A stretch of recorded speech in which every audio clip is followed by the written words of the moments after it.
सुहव सुहव सुहवी अपने प्रीतम के रंग रती, अपने प्रीतम के रंग रती।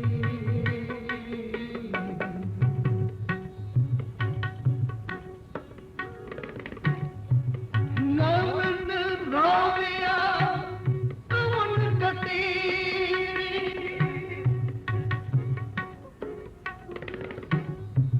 नवन राविया पवन गति। सखी बताओ मुझे रति,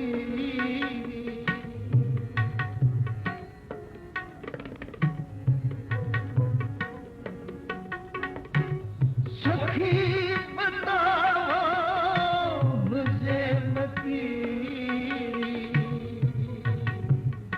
सुहव सुहव सुहवी अपने प्रीतम के रंग रती, अपने प्रीतम के रंग रती, अपने प्रीतम के रंग रती।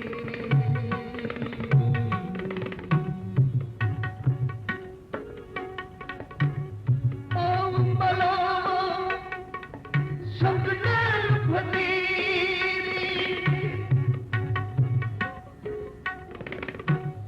ओम बलो संगदल फकीरी।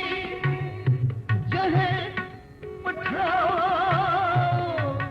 तह जाओ ततीरी,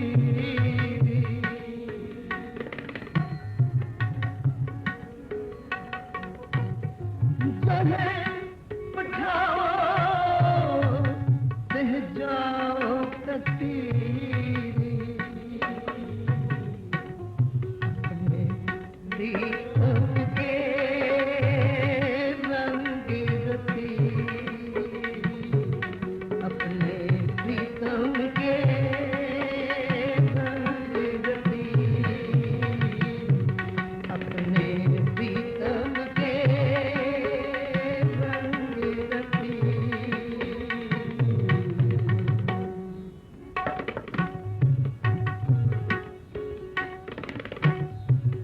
जब तप संजम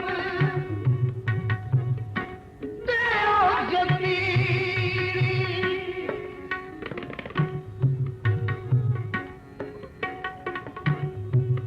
जब तप संजम देओ जती।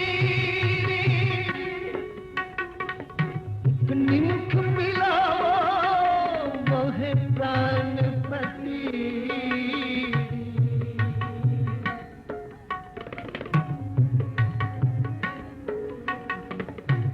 निमुख मिलाओ मोहे प्राणपति।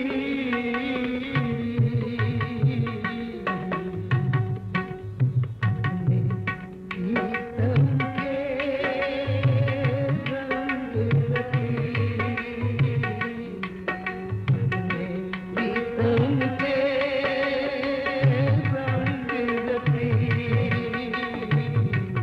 अपने प्रीतम के रंग रती।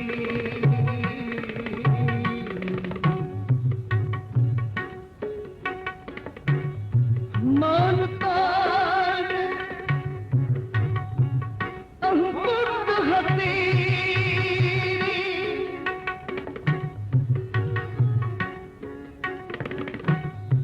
मानता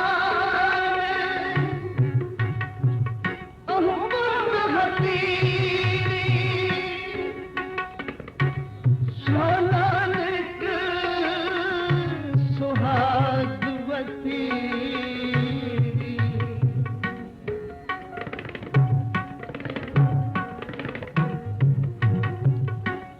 सोनानक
अपने प्रीतम के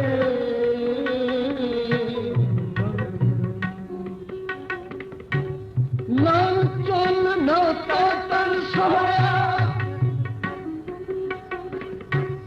लाल चोल नाता तन सोया, सूरज भानी तावन मोया, कौन बनी तेरी रानी, कौन बनी तेरी लाली, कौन रंग तू भई गुलाली, तुम है सुंदर तुम्हें सुहाग, तुम घर लाल में तुम घर तुम सतवंती तुम परदान, प्रीतम भानी तुम्ही सुरज्ञान, प्रीतम भानी तो रंग गुलाल,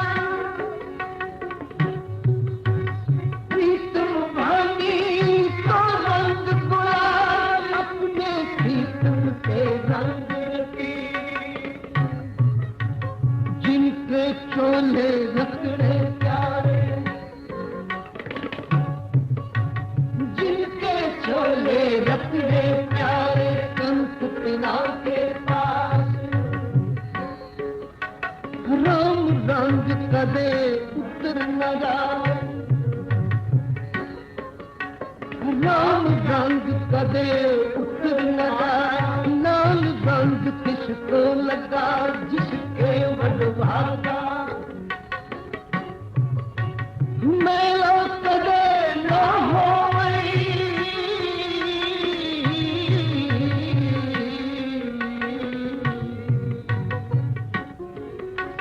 मेला कदे न होई, मेला दे दादा, जिनके चोले रखने प्यारे, जिनके चोले रखने प्यारे, कंठ पिना के पास, कंठ पिना के पास, धूप पिना की मिलेगी, धूप पिना की जे मिलेगी, कहो नानक की अरदास, आपे साजे आपे रंगे, जिनके चोले रखड़े प्यारे, आपे साजे आपे रंगे, आपे नजर करे, आपे नजर करे, जिनके चोले रखड़े प्यारे, अपने प्रीतम के रंग की,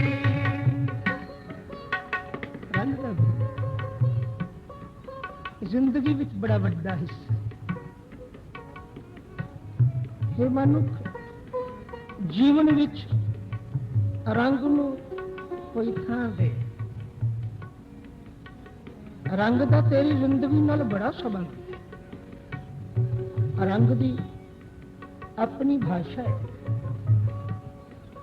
रंग दी अपनी बोली है,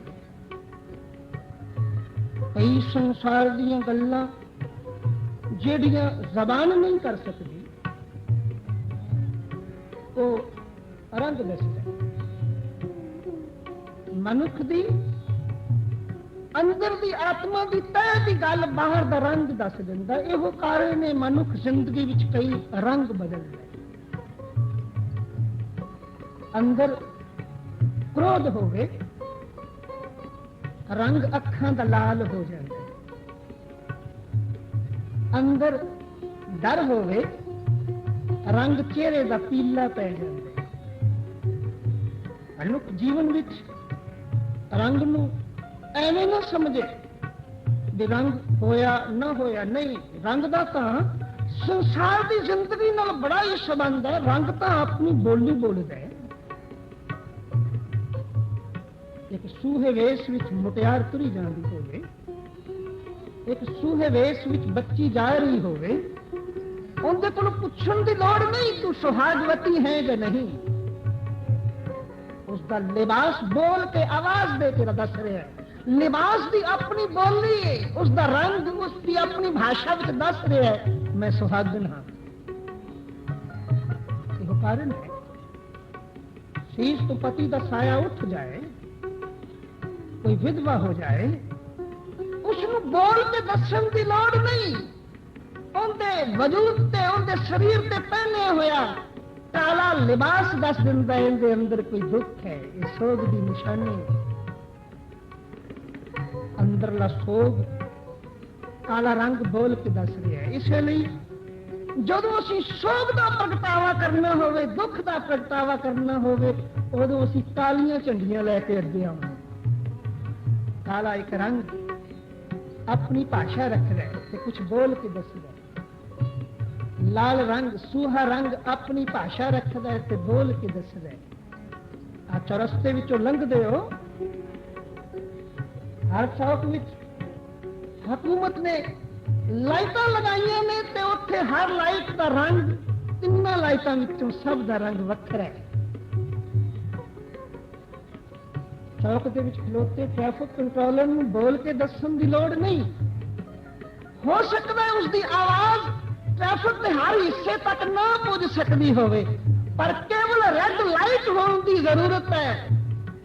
हर गड्डी चलाने वाला उत्थे रुक जाता है, क्योंकि उस लाल रंग ने अपनी बोली विच दस दिता है अगे जाने लई तेरे लिए रुकावट है। ग्रीन रंग की लाइट ने दस दिता है तेरा राह खुल गया। रंग का जिंदगी विच बड़ा वड्डा हिस्सा है।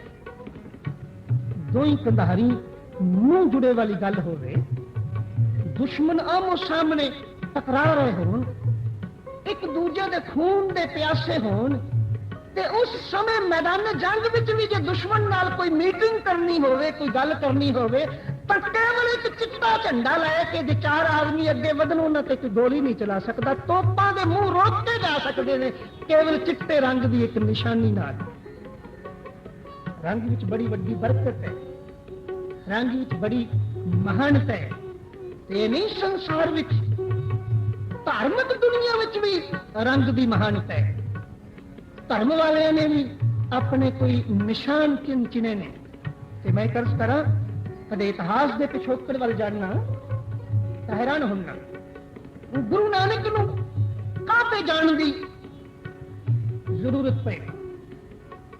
गुरु नानक मक्के गया ते जदों काबे जान लगा ओनू अपने कपड़ियां दा रंग बदलना पिया है। जे धर्म की दुनिया में रंग की कोई थां ना होवे, जे धर्म की दुनिया में रंग नाल कोई वास्ता ना होवे, तो बाबे नूं धर्म स्थान ते किसी के धर्म के केंद्र में जाण लई अपने कपड़े क्यों बदलने पाए। भाई साहब भाई गुरदास जी ने आखिया कहते बाबा फिर मक्के गया, बाबा फिर मक्के गया, नील वस्त्र धारे बनवारी, नील वस्त्र धारे बनवारी। बाबा गया मक्के, गया एक धर्म स्थान पे, गया एक खुदा दे घर, अल्लाह दे घर विच, पर खुदा दे घर जाने लई उसनूं नीले कपड़े पाने पे हैं। धर्म का कोई संबंध है रंग नाल? हाँ जरूर संबंध है। गुरु गोबिंद सिंह साहिब को पूछा गया, हे सतगुरु जिस घर में तुसी बैठे हो, जिस घर में गुरु बैठा होवे, सिख नूं पछाण किवें होवे भी इस घर में गुरु बैठा है? सतगुरु ने आख्या हाँ मैं निशानी दस देना। हजूर दसो। उत्थे झंडा लहरा दे जी। किस रंग का? तुहानूं रंग किहड़ा पसंद है? मेरे को नहीं, भाई साहब भाई नंद लाल जी को पूछो। भाई साहब भाई नंद लाल जी गुरु गोबिंद सिंह साहिब के समकाली होए, उन्होंने चरणों में रहे। वो कोई सुनी सुनाई गल नहीं करनी, जो उन्हें अखां नाल तकिया वो दसे। भाई साहब को पूछा गया कि भाई साहब ये दसो गुरु गोबिंद सिंह साहब नूं रंग केड़ा पसंद सी? भाई साहब भाई नंद लाल जी ने आख्या कहन लगे मैं तेन चश्मदीद वाकया बयान कर देगा दस दे। कहन लगे एक बार की गल है, होले के दिन सन, बहुत सारी सिख संगत इकट्ठी हुई ते होले के दिन सारी संगत ने चिट्टे कपड़े पाए हुए सन, सब सिखा ने सफेद कपड़े पाए हुए सन। ते हजूर हैरान होए ते हैरान होकर एक गल पूछी। कहने लगे महाराज, सतगुरु ने हैरान होकर एक गल पूछी। कहने लगे सिंधो अज के दिन तो लोग रंग बिरंगे कपड़े पाते हैं ते तुसीं सारे चिट्टे ही कपड़े पा के आ गए। सिखा ने हाथ जोड़े, हजूर अज सारे ने चिट्टे कपड़े इसलिए पाए ने भी असीं अपनी मर्जी का रंग चुन के जो कपड़े बदलांगे ते साडा चित्त करदा सी इउं नहीं, असीं तुहाडी मर्जी का रंग पहने ते असीं सारे चिट्टे कपड़े पा के आ गए। जिहड़ा रंग तुहानूं पसंद है साडे ते ओह रंग पा दे, असीं अपनी मर्जी का रंग ना पाई। भाई साहब भाई नंदलाल जी कहते हैं उस वक्त गुरु गोबिंद सिंह साहब उठे ते उन्होंने पिचकारी लई ते पिचकारी विच रंग भर लिया। होले दे दिन सन, पिचकारी विच रंग भर लिया ते रंग भर के जिन्ने चिट्टे कपड़ियां वाले बेरंग लोग बैठे सन उन्होंने रंगिया। ते भाई साहब कहते जेड़ा रंग पिचकारी विचों निकलिया मैं उसका जिक्र करना। भाई साहब भाई नंदलाल जी ने अपनी बाणी में जिक्र किया। कहने लगे ज़हे पिचकारिये पुर, ज़हे पिचकारिये पुर ज़ाफ़रानी। हाँ तके इहदे विच कोई बनावट नहीं, इस बाणी दी लाइनां नूं बदलिया नहीं जा सकदा। भाई साहब भाई नंदलाल जी की बाणी प्रमाणित बाणी, इन्दियां लाइनां नूं बदलिया नहीं जा सकदा ते इहदे अर्थां नूं बदलिया नहीं जा सकदा। किसी को पूछो भी ज़ाफ़रानी का अर्थ की? फारसी विच ज़ाफ़रा केसर नूं आखदे। अज भी किसी कंसाई की दुकान से जाओ उसनूं बेशक केसर ना आख के मंगे, उन्होंने आखियो ज़ाफ़रा चाहिए तो तुहानूं केसर दे। ज़ाफ़रा का अर्थ है केसर ते ज़ाफ़रानी का अर्थ है केसरी। ते ये गल अज नहीं 300 बड़ा पहला दी जिहड़ी गल भाई साहब भाई नंदलाल जी ने लिखी गुरु दसम पातशाही दे समकाली होने के नाते, वो कहते गुरु गोबिंद सिंह साहब ने अपनी पिचकारी विच अपनी पसंद का रंग जदों भरना सी उदों केसरी भरिया। भाई साहब कहते ज़हे पिचकारिये पुर ज़ाफ़रानी के रंग पे रंग रा खुश रंगो पुकर। कहने लगे अपनी पिचकारी विच ज़ाफ़रानी रंग भर के केसरी रंग भर के गुरु गोबिंद सिंह साहब ने जिन्ने बेरंग बैठे सन चिट्टे कपड़े वाले सारियां नूं केसरी रंग विच रंग दिता ते आखन लगे मेरी पसंद का रंग केसरी है। ये गुरु गोबिंद सिंह साहब की अपनी पसंद का रंग है, खालसे पंथ नूं दिता होया रंग है, ये साडे सतगुरु की बख्शिश का रंग है। मैं हैरान होना जदों अज दी हुकूमत ये आखदी है केसरी रंग पहन के चलने वाला कोई अतवादी है, पर इन्हां नूं भुलेखा दूर कर लेना चाहिए। अज तो सदियां पहला भी जदों इन्हां विचों भी कोई किसी धर्म स्थान ते दरबार साहिब या पटना साहिब गया होवेगा उदों धर्म स्थान वालों जिहड़ा सिरों पाओ इन्हां नूं भी दिता गया होवेगा वो केसरी रंग दा सी। उथों अज तक सिरों पाओ जिहड़े दिते जांदे ने धर्म स्थान तो केसरी रंग दे हुंदे। इत्थे बस नहीं अज तक रह जे मिलिटरी एरिया विच किसी गुरुद्वारे स्थान ते निशान झुलदा है ते इन्हां वल्लों झुलदा है, सरकार वल्लों झुलदा है, वो भी निशान केसरी रंग दा हुंदा है। जदों मिलिटरी की कोई गड्डी जाती है तो उहदे विच गुरुद्वारा नाल जांदा है, उस गड्डी के अगे भी केसरी रंग का निशान झुलदा है, क्योंकि गुरु गोबिंद सिंह साहब जी ने उदों निशानी बख्शी सी। कहने लगे जिस घर विच गुरु बैठा होवे जी सानू पछाण किवें होवे? सतगुरु ने जवाब दिता जे ये दसना होवे भी इस घर विच गुरु बैठा है ਇਹ ਗੁਰਦੁਆਰਾ ਹੈ ਤਾਂ ਉੱਥੇ ਕੇਸਰੀ ਰੰਗ ਦਾ ਨਿਸ਼ਾਨ ਸਾਹਿਬ ਚਲਾ ਦਿਓ। ਇਹੋ ਕਾਰਨ ਹੈ ਹਰ ਗੁਰਦੁਆਰੇ ਦੇ ਬਾਹਰ ਕੇਸਰੀ ਰੰਗ ਦਾ ਨਿਸ਼ਾਨ ਸਾਹਿਬ ਝੁੱਲਦਾ ਹੈ, ਕਿਉਂਕਿ ਇਹ ਧਰਮ ਦਾ ਚਿੰਨ੍ਹ ਹੈ, ਗੁਰਦੁਆਰੇ ਦੀ ਨਿਸ਼ਾਨੀ, ਗੁਰੂ ਦੀ ਬਖਸ਼ਿਸ਼ ਹੈ, ਗੁਰੂ ਦਾ ਦਿੱਤਾ ਹੋਇਆ ਰੰਗ ਹੈ।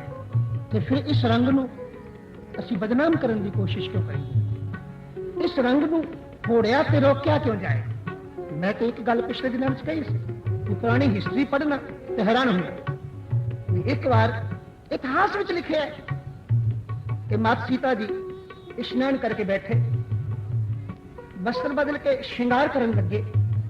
ਜਿੱਥੇ ਬਾਕੀ ਵਸਤੂਆਂ ਸ਼ਿੰਗਾਰ ਦੀਆਂ ਮਲੀਆਂ ਵਰਤੀਆਂ, ਉੱਥੇ ਕੁਝ ਕੁ ਸੰਧੂਰ ਲਿਆ ਤੇ ਆਪਣੇ ਕੇਸਾਂ ਦੇ ਚੀਰ ਵਿੱਚ ਪਾ ਲਿਆ, ਜਿਹੜੀ ਸੁਹਾਗਵਤੀ ਦੀ ਨਿਸ਼ਾਨੀ ਮੰਨੀ ਜਾਵੇ। ਆਪਣੇ ਕੇਸਾਂ ਦੇ ਚੀਰ ਵਿੱਚ ਪਾ ਲਿਆ। ਦੁਰਾਡੇ ਕਿਤੇ ਖਲੋਤੇ ਸਨ ਭਗਤ ਹਨੂਮੰਤ ਜੀ, ਹਨੂਮਾਨ ਭੋਲਾ ਸੁਭਾਅ, ਹੈਰਾਨ ਹੋਏ, ਨੇੜੇ ਆਏ ਤੇ ਪੁੱਛਣ ਲੱਗੇ, ਮਾਂ ਜੀ ਤੁਸੀਂ ਬਾਕੀ ਤੇ ਸ਼ਿੰਗਾਰ ਕੀਤੇ ਨੇ, ਪਰ ਆ ਥੋੜਾ ਜਿਹਾ ਰੰਗ ਤੁਸੀਂ ਕੇਸਾਂ ਵਿੱਚ ਕਿਉਂ ਪਾ ਲਿਆ? ਮਾਤਾ ਸੀਤਾ ਜੀ ਹੈਰਾਨ ਹੋਏ, ਸੋਚੀ ਪੈ ਗਏ ਵੀ ਭੋਲਾ ਹੈ, ਇਹਨੂੰ ਕੀ ਜਵਾਬ ਦੇ? ਤੇ ਸੋਚ ਸੋਚ ਕੇ ਦੋ ਹਰਫੀ ਜਿਹਾ ਛੋਟਾ ਜਿਹਾ ਜਵਾਬ ਦਿੱਤਾ। ਕਹਿਣ ਲੱਗੇ, ਬੇਟਾ ਇਹ ਰੰਗ ਤੇਰੇ ਪਿਤਾ ਜੀ ਨੂੰ ਪਸੰਦ ਹੈ, ਇਹ ਮੈਂ ਉਹਨਾਂ ਦੀ ਖੁਸ਼ੀ ਲਈ ਪਾਇਆ। ਜਦੋਂ ਉਹ ਤੱਕਦੇ ਨੇ ਇਸ ਰੰਗ ਨੂੰ ਖੁਸ਼ ਹੁੰਦੇ ਨੇ, ਮੈਂ ਉਹਨਾਂ ਦੀ ਖੁਸ਼ੀ ਲਈ ਕੇਸਾਂ ਵਿੱਚ ਰੰਗ ਪਾ ਲੈਂਦੇ ਨੇ। ਭਗਤ ਹਨੂਮੰਤ ਜੀ ਬੜੇ ਖੁਸ਼ ਹੋਏ। ਇੱਕ ਰਾਜ ਖੁੱਲ੍ਹੀ, ਦੌੜਦੇ ਦੌੜਦੇ ਬਾਜ਼ਾਰ ਗਏ। ਬਾਜ਼ਾਰ ਵਿੱਚੋਂ ਬਹੁਤ ਸਾਰਾ ਸੰਧੂਰ ਖਰੀਦ ਲਿਆਂਦਾ ਤੇ ਆ ਕੇ ਆਪਣੇ ਸਾਰੇ ਸਰੀਰ ਤੇ ਮਲ ਗਏ। ਸਾਰਾ ਸਰੀਰ ਹੀ ਸੰਧੂਰ ਨਾਲ ਲੱਗੇ। ਕੁਝ ਦੇਰ ਬਾਅਦ ਭਗਵਾਨ ਰਾਮ ਆਏ, ਤੱਕਿਓ ਨੇ। ਮਾਤਾ ਸੀਤਾ ਜੀ ਨੇ ਦੇਖਿਆ ਤੇ ਦੇਖ ਕੇ ਕਹਿਣ ਲੱਗੇ, ਹਨੂਮਾਨ ਇਹ ਕੀ ਸ਼ਕਲ ਬਣਾਈ, ਇਹ ਕੀ ਸਾਂਗ ਬਣਾਇਆ? ਭਗਤ ਹਨੂਮੰਤ ਜੀ ਨੇ ਇੱਕ ਗੱਲ ਆਖੀ, ਮਾਂ ਜੀ ਤੁਸੀਂ ਆਪ ਹੀ ਤਾਂ ਮੈਨੂੰ ਕੁਝ ਸਮਾਂ ਪਹਿਲਾਂ ਦੱਸਿਆ ਸੀ ਵੀ ਇਹ ਰੰਗ ਤੇਰੇ ਪਿਤਾ ਜੀ ਨੂੰ ਪਸੰਦ ਹੈ, ਇਸ ਰੰਗ ਨੂੰ ਵੇਖ ਕੇ ਉਹ ਖੁਸ਼ ਹੁੰਦੇ ਨੇ, ਮੈਂ ਇਸ ਲਈ ਕੇਸਾਂ ਦੇ ਚੀਰ ਵਿੱਚ ਪਾਉਣੀ। ਤੇ ਮੈਂ ਸੋਚਿਆ ਵੀ ਜੇ ਸੱਚਮੁੱਚ ਇਹ ਰੰਗ ਪਿਤਾ ਜੀ ਨੂੰ ਪਸੰਦ ਹੈ, ਜੇ ਇਸ ਰੰਗ ਨੂੰ ਵੇਖ ਕੇ ਉਹ ਖੁਸ਼ ਹੁੰਦੇ ਨੇ, ਤੇ ਫਿਰ ਤੁਸੀਂ ਤਾਂ ਥੋੜਾ ਜਿਹਾ ਰੰਗ ਕੇਸਾਂ 'ਚ ਪਾ ਦਿਓ। ਮੇਰੀ ਜ਼ਿੰਦਗੀ ਦਾ ਮਕਸਦ ਵੀ ਤਾਂ ਪਿਤਾ ਨੂੰ ਪ੍ਰਸੰਨ ਕਰਨਾ ਹੈ। ਮੈਂ ਆਪਣੇ ਸਾਰੇ ਸਰੀਰ ਤੇ ਇਹ ਰੰਗ ਮਲ ਲਿਆ ਵੀ ਜ਼ਿਆਦਾ ਪਸੰਦ ਹੋਣਗੇ। ਅੱਜ ਤੱਕ ਵੀ ਤੁਸੀਂ ਕਦੀ ਭਗਤ ਹਨੂਮਾਨ ਦੇ ਮੰਦਿਰ ਜਾਓ ਨਾ, ਉੱਥੇ ਜਿੱਥੇ ਉਹਨਾਂ ਦਾ ਬੁੱਤ ਬਣਿਆ ਹੁੰਦਾ, ਉੱਥੇ ਸਾਰੇ ਬੁੱਤ ਦੇ ਉੱਪਰ ਸੰਧੂਰ ਮਲਿਆ ਹੁੰਦਾ। ਅੱਜ ਕੱਲ ਤਾਂ ਪੇਂਟ ਵੀ ਕਰਨ ਲੱਗ ਪਏ ਸੰਧੂਰੀ ਰੰਗ। ਇਹ ਉਸ ਇਤਿਹਾਸ ਦਾ ਬੁਆ ਹੈ। ਸੰਧੂਰ ਸਾਰੇ ਪਿੰਡੇ ਤੇ ਮਲਿਆ ਹੁੰਦਾ। ਤੇ ਮੈਂ ਉਸ ਦਿਨ ਇਹ ਗੱਲ ਕਹੀ ਸੀ, ਮੈਂ ਕਿਹਾ ਭਗਤ ਹਨੂਮਾਨ ਤੂੰ ਬੜਾ ਖੁਸ਼ਕਿਸਮਤ ਹੈ ਵੀ ਤੂੰ ਆਪਣੇ ਸਰੀਰ ਤੇ ਸੰਧੂਰ ਮਲ ਲਿਆ ਭਗਵਾਨ ਰਾਮ ਨੂੰ ਖੁਸ਼ ਕਰਨ ਲਈ। ਤੂੰ ਆਖਿਆ ਭਗਵਾਨ ਰਾਮ ਦੀ ਪਸੰਦ ਦਾ ਰੰਗ ਹੈ ਤੇ ਮੈਂ ਸਰੀਰ ਤੇ ਮਲ ਲਿਆ। ਮੈਂ ਆਖਿਆ ਗੱਲ ਤੇ ਬੜੀ ਚੰਗੀ ਹੈ, ਪਰ ਤੇਰੀ ਖੁਸ਼ਕਿਸਮਤੀ ਹੈ ਵੀ ਤੂੰ ਰਾਮ ਦਾ ਰੰਗ ਮਲ ਕੇ ਰਾਮ ਦੇ ਰਾਜ ਵਿੱਚ ਰਿਹਾ। ਰਾਮ ਦਾ ਰੰਗ ਮਲਿਆ ਤੇ ਰਾਮ ਦੇ ਰਾਜ ਵਿੱਚ ਰਿਹਾ। ਸਵਾਦ ਤੇ ਤਾਂ ਸੀ ਤੂੰ ਰਾਮ ਦਾ ਰੰਗ ਮਲ ਕੇ ਰਾਵਣ ਦੇ ਰਾਜ ਵਿੱਚ ਰਹਿੰਦੋ, ਤੈਨੂੰ ਉਹ ਅੱਤਵਾਦੀ ਕਹਿੰਦਾ। ਜੇ ਤੂੰ ਰਾਮ ਦਾ ਰੰਗ ਮਲ ਕੇ ਰਾਵਣ ਦੇ ਰਾਜ ਵਿੱਚ ਰਹਿੰਦੋ, ਤੈਨੂੰ ਕਦੇ ਨਾ ਰੰਗ ਬਦਲ ਦਿੰਦਾ, ਤੈਨੂੰ ਉਹ ਅੱਤਵਾਦੀ ਕਹਿੰਦਾ, ਤੈਨੂੰ ਜੇਲ੍ਹਾਂ ਵਿੱਚ ਠੋਕ ਦਿੰਦਾ। ਕਿਉਂਕਿ ਰਾਮ ਦਾ ਰੰਗ ਰਾਵਣ ਨੂੰ ਕਿਵੇਂ ਚੰਗਾ ਲੱਗੇ? ਤੇ ਸਾਡੇ ਕੋਲ ਪੁੱਛ ਕੇ ਵੇਖ ਲਿਆ, ਗੁਰੂ ਗੋਬਿੰਦ ਸਿੰਘ ਸਾਹਿਬ ਦਾ ਰੰਗ ਹੀ ਸਾਡੇ ਕੋਲ ਕੇਸਰੀ ਹੈ, ਇਹ ਵੀ ਕਿਸੇ ਨੂੰ ਨਹੀਂ ਪਾਉਂਦਾ। ਹਾਲਾਂਕਿ ਸੀਸ ਤੇ ਬੰਨੀ ਹੋਈ ਦਸਤਾਰ ਤਾਂ ਸਾਡਾ ਧਾਰਮਿਕ ਰੰਗ ਹੈ। ਇਹ ਕੇਸਰੀ ਰੰਗ ਤਾਂ ਕੇਵਲ ਇਸ ਗੱਲ ਦਾ ਚਿੰਨ੍ਹ ਹੈ ਵੀ ਇਹ ਗੁਰੂ ਗੋਬਿੰਦ ਸਿੰਘ ਸਾਹਿਬ ਦੀ ਗੁਰੂ ਦੀ ਨਿਸ਼ਾਨੀ ਹੈ। ਜਿਸ ਘਰ ਵਿੱਚ ਗੁਰੂ ਬੈਠਾ ਹੈ ਉੱਥੇ ਨਿਸ਼ਾਨ ਸਾਹਿਬ ਕੇਸਰੀ ਰੰਗ ਦਾ ਝੁੱਲਦਾ ਹੈ। ਇਹ ਪ੍ਰਤੀਕ ਹੈ ਵੀ ਇਸ ਘਰ ਵਿੱਚ ਗੁਰੂ ਰਹਿੰਦਾ। ਤੇ ਜਿਸ ਹਿਰਦੇ ਵਿੱਚ ਗੁਰੂ ਬੈਠਾ ਹੈ ਉਹਦੇ ਸੀਸ ਤੇ ਕੇਸਰੀ ਦਸਤਾਰ ਹੈ ਵੀ ਇਹ ਸਿੱਖ ਹੈ, ਦੇ ਅੰਦਰ ਗੁਰੂ ਬੈਠਾ ਹੈ। ਇਹ ਤਾਂ ਧਰਮ ਦੀ ਤੇ ਗੁਰੂ ਦੀ ਨਿਸ਼ਾਨੀ ਹੈ। ਪਰ ਪਤਾ ਨਹੀਂ ਕੀ ਕਾਰਨ ਹੈ ਸੰਸਾਰ ਦੇ ਲੋਕਾਂ ਨੂੰ ਅੱਜ ਇਹ ਗੁਰੂ ਦੀ ਨਿਸ਼ਾਨੀ ਵੀ ਕਿਉਂ ਚੁੱਭਦੀ। ਸਿੰਘੋ ਇੱਕ ਖਿਆਲ ਕਰਿਓ, ਆਪਣੇ ਗੁਰੂ ਦੀ ਨਿਸ਼ਾਨੀ ਨਹੀਂ ਬਦਲਣੀ। ਜਿੱਥੇ ਜਿੱਥੇ ਕੋਈ ਸਿੱਖ ਬੈਠਾ ਹੈ, ਬਲਕਿ ਇਸ ਗੱਲ ਲਈ ਮਜ਼ਬੂਤ ਹੋ ਜਾਏ। ਗੁਰੂ ਗੋਬਿੰਦ ਸਿੰਘ ਸਾਹਿਬ ਨੇ ਜਦੋਂ ਸਿੱਖ ਨੂੰ ਅੰਮ੍ਰਿਤ ਛਕਾਇਆ, ਪੰਜਾਂ ਪਿਆਰਿਆਂ ਨੂੰ ਸਭ ਤੋਂ ਪਹਿਲਾਂ ਜਦੋਂ ਅੰਮ੍ਰਿਤ ਛਕਾਇਆ, ਉਦੋਂ ਇਹ ਕੇਸਰੀ ਬਾਣਾ ਵੀ ਨਾਲ ਦਿੱਤੇ, ਜਿੱਥੇ 5 ਕਕਾਰ ਦਿੱਤੇ ਨੇ। ਜਿੱਥੇ ਸਿੱਖ ਦਾ ਕੇਸਰੀ, ਉੱਥੇ ਕੇਸਰੀ ਦਸਤਾਰ ਪਹਿਨਣਾ ਵੀ ਜ਼ਰੂਰੀ ਹੈ। ਜਿੱਥੇ ਕੇਸਾਂ ਵਾਲਾ ਹੋਣਾ ਜ਼ਰੂਰੀ ਹੈ, ਜਿੱਥੇ ਕਿਰਪਾਨ ਪਹਿਨਣੀ ਜ਼ਰੂਰੀ ਹੈ, ਉੱਥੇ ਗੁਰੂ ਗੋਬਿੰਦ ਸਿੰਘ ਸਾਹਿਬ ਦਾ ਉਸ ਵਕਤ ਦਾ ਬਖਸ਼ਿਆ ਹੋਇਆ ਰੰਗ ਜਿਹੜਾ ਪੰਜਾਂ ਪਿਆਰਿਆਂ ਨੂੰ ਪਹਿਨਾ ਕੇ ਬਾਹਰ ਲਿਆਂਦਾ ਹੈ, ਉਹ ਕੇਸਰੀ ਪਹਿਰਾਵਾ ਸੀ। ਅੱਜ ਵੀ ਜਦੋਂ ਦਰਬਾਰ ਸਾਹਿਬ ਤੋਂ ਪੰਜ ਪਿਆਰੇ ਕਿਤੇ ਅੰਮ੍ਰਿਤ ਪ੍ਰਚਾਰ ਲਈ ਅੰਮ੍ਰਿਤ ਛਕਾਉਣ ਜਾਂਦੇ ਨੇ, ਉਦੋਂ ਉਹਨਾਂ ਸਾਰਿਆਂ ਦਾ ਪਹਿਰਾਵਾ ਕੇਸਰੀ ਹੁੰਦਾ। ਇਸ ਲਈ ਹਰ ਸਿੱਖ ਜਿੱਥੇ ਕੇਸਾਧਾਰੀ ਹੋਵੇ, ਜਿੱਥੇ ਅੰਮ੍ਰਿਤਧਾਰੀ ਹੋਵੇ, ਜਿੱਥੇ ਕਿਰਪਾਨਧਾਰੀ ਹੋਵੇ, ਉੱਥੇ ਸੀਸ ਤੇ ਕੇਸਰੀ ਦਸਤਾਰ ਪਹਿਨੇ, ਤਾਂ ਕਿ ਜੇ ਸਾਨੂੰ ਕੋਈ ਰੋਕਣ ਵਾਲਾ ਰੋਕਣ ਦੀ ਕੋਸ਼ਿਸ਼ ਕਰੇ ਤਾਂ ਅਸੀਂ ਇਸ ਗੱਲ ਦੇ ਪ੍ਰਤੀਕ ਹੋਈਏ ਵੀ ਸਾਡੇ ਅੰਦਰ ਗੁਰੂ ਬੈਠਾ ਹੈ, ਅਸੀਂ ਗੁਰੂ ਗੋਬਿੰਦ ਸਿੰਘ ਸਾਹਿਬ ਦੇ ਸਿੱਖ ਹਾਂ, ਕਿਸੇ ਹੋਰ ਦੇ ਸਿੱਖ ਨਹੀਂ।